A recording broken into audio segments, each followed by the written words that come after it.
Setelah menghabisi para pembunuh bayaran dengan membabi buta, Mei Lin berlari ke arah Sulanling dan saat tiba di hadapan Sulanling aura kegelapan serta cahaya api yang keluar dari pedang Kaisar Huan Xian menghilang, digantikan tatapan lembut yang mengarah pada Sulanling. "GG bertahanlah," ucap Mei Lin kemudian menarik anak panah yang masih tertancap di dada Sulanling. "AGGH," teriak Sulanling saat anak panah itu tercabut dari tubuhnya. Setelah anak panah ditarik, darah mengucur dari dada Sulanling dan dengan cepat Mei Lin meletakkan tangannya di atas luka itu. Tak lama darah pun berhenti dan tanpa sepengetahuan siapapun dengan gerakan cepat Mei Lin memasukkan pil surgawi ke dalam mulut Sulanling. "Tenanglah GG, setelah ini kau akan baik-baik saja," ucap Mei Lin lembut. Melihat kekhawatiran Mei Lin membuat hati Sulanling menghangat. "Tenanglah Mei, aku tak apa," ucap Sulanling lemah sembari membelai wajah Mei Lin. "Aku akan membalaskan apa yang telah mereka lakukan kepadamu GG dan aku mohon tetaplah bertahan," ucap Mei Lin. Sulanling hanya membalas dengan menganggukkan kepalanya karena ia merasa begitu lemah dan tak lama Sulanling kehilangan kesadarannya.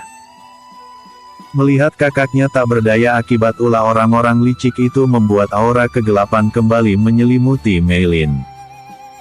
"Kalian jaga GG-ku," ucap Mei Lin tegas dan dibalas anggukan oleh Feng dan Yuelan.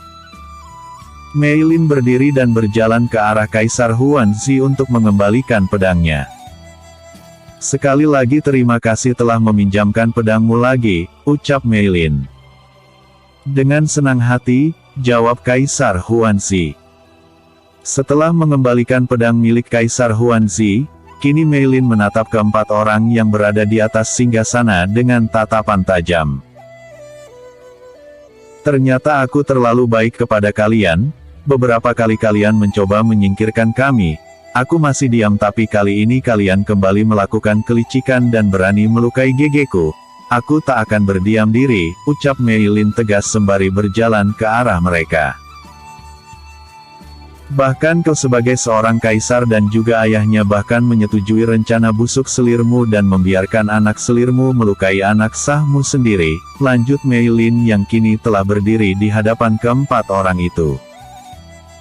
Mendapat tatapan tajam dari Mei Lin membuat kaisar sedikit gusar namun karena egonya, ia mencoba melawan kegusarannya.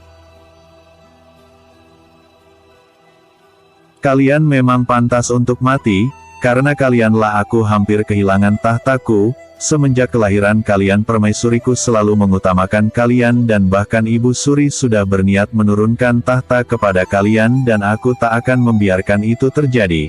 Aku akan selamanya memimpin kekaisaran ini. Tahta ini milikku," ucap Kaisar Ming lantang yang membuat semua orang yang berada di aula kerajaan terkejut dan tak menyangka akan perbuatan Kaisar Ming kepada kedua anak sahnya. Sedangkan Mei Lin yang mendengar alasan dibalik semua perbuatan buruk Kaisar kepada kedua anaknya hanya tersenyum miring. "Manusia tamak, demi kekuasaan kau berniat menyingkirkan kedua anak sahmu dan membiarkan ketiga ular itu berada di sampingmu. Dasar bodoh," ucap Mei Lin. "Kau beraninya kau menghina kami," teriak selir Guan Si tak terima disebut ular oleh Mei Lin. "Dan anak laki-lakimu telah berani melukai GG-ku," balas Mei Lin dengan tatapan tajam ke arah selir Guan Si. "Kakakmu dan kau memang pantas untuk mati," jawab selir Guan Si. "Begitupun dengan anakmu yang juga pantas untuk mati," tegas Mei Lin. "Hah, kau tak akan bisa menyentuh keluargaku karena kau tak memiliki kekuatan apapun, kau hanya mampu bela diri, kau tak berada di tingkat kultivasi apapun dan aku akan dengan sangat mudah melenyapkanmu karena akulah pemilik tingkatan tertinggi di kekaisaran ini. Kau memang anak yang tak berguna, aku heran kenapa Ibu Suri dan Permaisuri sangat yakin akan dirimu," sombong Kaisar Ming. Mei Lin kembali tersenyum miring mendengar kesombongan Kaisar Ming. "Bukan hanya tamak tapi kau juga sangat sombong," ejek Mei Lin. Kau memang anak tak berguna," teriak Kaisar Ming yang tersulut emosi.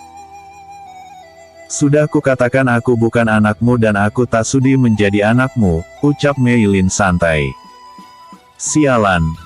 Rasakan ini, teriak Kaisar Ming sembari menyerang Mei Lin dengan kekuatannya.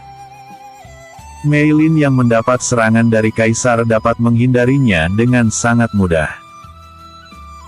Kaisar yang semakin marah melihat Mei Lin yang selalu bisa menghindari serangannya dan bahkan Spirit Beast yang dikeluarkannya pun tunduk di kaki Mei Lin.